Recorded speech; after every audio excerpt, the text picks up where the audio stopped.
Hi everyone, ഞാനൊരു പ്രധാനപ്പെട്ട കാര്യം ചർച്ച ചെയ്യാനായിട്ടാണ് ഈ വീഡിയോ ചെയ്യുന്നത്. നമുക്കെല്ലാവർക്കും അറിയാം, ജിമ്മിൽ പലതരത്തിലുള്ള പാക്കേജ് ഉണ്ട്. 1 ഡേ, വീക്ക്ലി, മന്ത്ലി, 6 മന്ത് ഇതൊക്കെ വെച്ചിരിക്കുന്നത് കുറച്ച് ചില ആൾക്കാരുണ്ട്, ട്രാവലേഴ്സാണ്, അവർക്ക് ഡെയിലി വരാൻ പറ്റില്ല.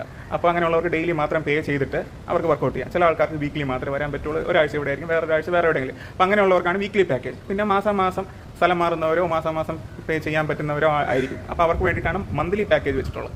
പിന്നെ 3 മന്ത്സ് 6 മന്ത്സ് റെഗുലറായിട്ട് വരാൻ ആഗ്രഹിക്കുന്നവർക്ക് നമ്മൾ കുറച്ച് പൈസ കുറവിലായിരിക്കും കൊടുക്കുന്നത്. കാരണം എന്താ വെച്ച് കഴിഞ്ഞാൽ നമ്മൾ ഒരുപാട് കൂട്ടി വെച്ച് കഴിഞ്ഞാൽ ആൾക്കാർ എടുക്കില്ല. അപ്പോൾ അവർക്കും അഫോർഡ് ചെയ്യാൻ പറ്റണം, നമുക്കും കുറച്ച് എമൗണ്ട് കൂടുതൽ കിട്ടണം എന്നുള്ള രീതിയിലാണ് അങ്ങനെ വെച്ചിരിക്കുന്നത്.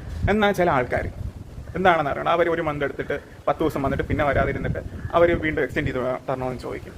അത് എങ്ങനെ ശരിയാവും? നമ്മളൊരു 1 മന്ത് എന്ന് പറഞ്ഞ രീതിയിലല്ലേ കൊടുക്കുന്നത്. ഹോട്ടൽസിലോ അല്ലെങ്കിൽ വേറെ ഏതെങ്കിലും സെക്ടറിലോ ഒരു മാസത്തേക്ക് റൂം എടുത്തിട്ട് 10 ദിവസം നിന്നോളൂ, ഞാൻ 10 ദിവസം ഇവിടെ ഇല്ലായിരുന്നു, ഞാൻ ഇത് ഉപയോഗിച്ചിട്ടില്ല എന്ന് പറഞ്ഞുകൊണ്ട് ആരെങ്കിലും എക്സ്റ്റെൻഡ് ചെയ്ത് കൊടുക്കാറുണ്ട്. അല്ലെങ്കിൽ നമ്മുടെ ഇന്ത്യൻ റെയിൽവേ പോലും ഞാൻ ടിക്കറ്റ് എടുത്ത് യാത്ര ചെയ്തില്ല എന്ന് പറഞ്ഞാൽ ഫുൾ പൈസ റീഫണ്ട് ചെയ്ത് കൊടുക്കാറുണ്ട്.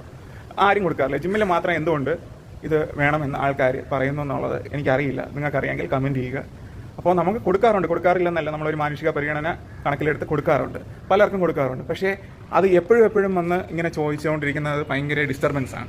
കാരണം നമുക്ക് പല കാര്യങ്ങളുണ്ട്. അപ്പോൾ നമുക്ക് അറിയേണ്ട ആവശ്യമില്ല ഓരോരുത്തർ എന്തിനാണ് ഇങ്ങനെ ചോദിക്കുന്നത്. അവർക്ക് വേണ്ട രീതിയിലുള്ള പാക്കേജ് നമ്മൾ അവൈലബിൾ ആക്കിയിട്ടുണ്ട്, അവർ വേണ്ട രീതിയിൽ ഉപയോഗിക്കണം. അല്ലാതെ എനിക്ക് ഓരോരുത്തർക്ക് ജോലിയുണ്ട്, മറ്റതാണ് മറിച്ചാണെന്ന് പറഞ്ഞുകൊണ്ട് നമുക്ക് അഡ്ജസ്റ്റ് ചെയ്ത് കൊടുക്കാൻ പറ്റില്ല. എന്താണ് നിങ്ങളുടെ അഭിപ്രായം എന്നുള്ളത് കമൻറ്റ് ചെയ്യുക, നമുക്ക് തീരുമാനിക്കാമല്ലോ. ബാക്കി ഒരു സെക്ടറിലും ചെയ്യാത്ത കാര്യം ഇവിടെ മാത്രം എന്തുകൊണ്ട് ചെയ്ത് കൊടുക്കണം? ആരെങ്കിലും ഹോട്ടലിൽ പോയി ഭക്ഷണം കഴിച്ചിട്ട് ബാക്കി വെച്ചിട്ട് അതിൻ്റെ പൈസ തിരിച്ചു വയ്ക്കും.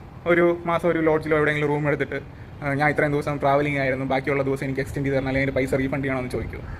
എന്തുകൊണ്ട് ജിമ്മിൽ മാത്രം? ജിമ്മും അത്യാവശ്യം നല്ല രീതിയിൽ ഇൻവെസ്റ്റ് ചെയ്ത് തുടങ്ങുന്ന ഒരു സ്ഥാപനമാണ്.